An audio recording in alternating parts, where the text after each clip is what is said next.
আসসালামু আলাইকুম, welcome to my channel. কি করো? আশা করি আপনারা সবাই ভালো আছেন। আলহামদুলিল্লাহ, আমিও ভালো আছি। আমি আপনাদের সাথে আমার চাঁদ রাত এবং ঈদের প্রিপারেশন ভিডিও শেয়ার করেছি, আশা করি আপনারা দেখেছেন। এখন আমি ঈদের দিনের সকালের কথা বলতেছিলাম। চাঁদ রাতে আমি পায়েস রান্না করেছিলাম, হিউজ অ্যামাউন্ট। সো সকালবেলা উঠে পায়েস ভাঙতেছি, একদম ইয়েলো ইয়েলো কালার হয়েছে এবং অনেক মজা হয়েছিল। তারপর ওরা নামাজ পড়তে গেল, বাসায় আসলো, আমরা বাসায় রেডি হলাম, কিছু ছবি তুললাম আমরা সবাই মিলে। এরপরে ওদের বায়না ধরলো যে মাটির চুলায় গরুর মাংস খাবে। তো আমার শাশুড়ি মা গরুর মাংস মাটির চুলায় রান্না করতে গেল। একটা অনেক হ্যাসেলের কথা মাটির চুলায় রান্না করা, বিকজ ওই বসে থাকা রান্না করা। তাও আমার শাশুড়ি বললো আচ্ছা ইটস ওকে, সে নিজেই করবে, আমাদেরকে কাউকে দিবে না। সো ঈদের দিন তো কোনো রকম খাওয়া দাওয়া করে শেষ হইলো, আলহামদুলিল্লাহ অনেক মজা হয়েছে। বিকজ আমরা ঈদের দিন মেলাও ঘুরতে গেছিলাম, যেগুলো কোনো ভিডিও ক্লিপ নাই, কারণ বাচ্চা সামলাবো না মেলা এনজয় করবো। সো নাগরদোলা চললাম, আরও অনেক মজাই করছি, আইসক্রিম খাইছি, ওখানে রোলিং আইসক্রিম ছিল, ওগুলো খাইছি। ছবি ভিডিও নাই, তাই শেয়ার করা হলো না আপনাদের সাথে। গল্পটা শেয়ার করলাম যে আমি ঈদের দিন আসলে অনেক মজা করছি।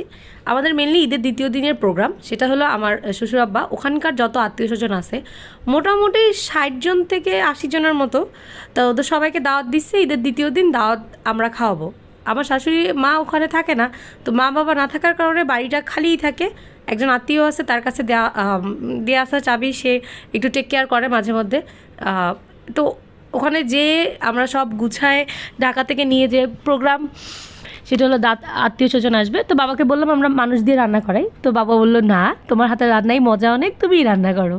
আমাকে প্রতিবার কোনো অনুষ্ঠানের আগে একটা ডায়লগ ছেড়ে আমার শ্বশুরাব্বা, বলে যে হইলো মন অনেক বড় রাখবা, দেখবা তাহলে সব কাজ পারবা, আর যত মন বড় রাখবা দেখবা কোনো ভয় পাবা না, 100 জনের 200 জনের রান্নাও পারবা। সো এই ঘুম থেকে উঠে বললো রোস্ট রান্না করতে, তো রোস্ট রান্না করে ফেলছি আমি। এক হাতেই রান্না, শাশুড়ি আগে থেকে প্রিপারেশন করে রাখছিল, আমার দেবর খুব হেল্প করছে, মাংসগুলো ভেজে দিছিল। এরপর মাটির চুলায় এই 10-15 কেজির মতো, 10 কেজির মতোই মনে হয় গরুর মাংস। তো এই রান্নাটা আমরা চুলার মধ্যে করতে চাচ্ছিলাম না, পরে বলে আচ্ছা চুলা কোনো ব্যাপার না, ঘরের সামনে বসাই দিচ্ছি। চুলা বসাই দিল, ওই যে শ্বশুর আব্বা চুলা বসাই দিচ্ছে, দেবর মাংস রান্না করে ফেলতেছে, আমিও গেলাম একটু পণ্ডিতি করতে। আর এদিক দিয়ে আমার পায়েস, অফকোর্স পায়েস ছাড়া তো হবেই না, আমার এত মজার পায়েস হয়। তো বাবা বলতেছে পায়েস রান্না করো, কিন্তু এখানে হিউজ অ্যামাউন্ট, 10 কেজির মতো দুধ কই পাবো, যেটাকে 5 কেজি করবো, তারপরে 1 কেজি চাল দিয়ে সেটা রান্না করব। তাই আমি পরে বললাম আচ্ছা এখন দুধ কাউকে বললে, এটা তার ঢাকা শহর না, যে বললাম আর মিল্কভিটা দুধ চলে আসবে। পরবর্তী তাহলে ফুল ক্রিম দুধ কিনে দিচ্ছি, ওগুলো জাল দাও, জাল দিয়ে করে ফেলাম। বললাম ওকে ঠিক আছে। পানি কমায় ফুল ক্রিম দুধ দিয়ে বসে দিচ্ছি। এই তো সবাই হাত লাগায় রান্নাবান্না তাড়াতাড়ি করে ফেলছি। যেমন শাশুড়ি বলছে সে পোলাও রান্না করবে, 8-10 কেজি পোলাও। তারপর হইলো গরুর মাংস আমার দেবর রান্না করলো, সব মাখে মুখে শাশুড়ি দিচ্ছে, কিন্তু দেবর রান্না করলো। তারপর পায়েস রান্না করতেছি আমি, আমার জাল পোলাও রোস্ট রান্না করলাম। তাছাড়া আরও 2-1টা আইটেম ছিল। এই অল্প কিছু আইটেম দিয়েই দাওয়াত ওদেরকে, ওরা আসবে খাবে। কিন্তু আমি আর ভিডিও করতে পারি নাই, বিকজ এরপর রেডি হও, ওদেরকে আপ্যায়ন করো, ওরা আসতেছে, শরবত বানাও, কিছু স্ন্যাক্স দাও, কারণ জুম্মার আগেই ওরা চলে আসছে, তো তাদেরকে কিছু স্ন্যাক্স করে দেওয়া। একে তো নিজের সব কিছু ওখানে পরিপাটি না, তারপরে এগুলা করে করে দেওয়া।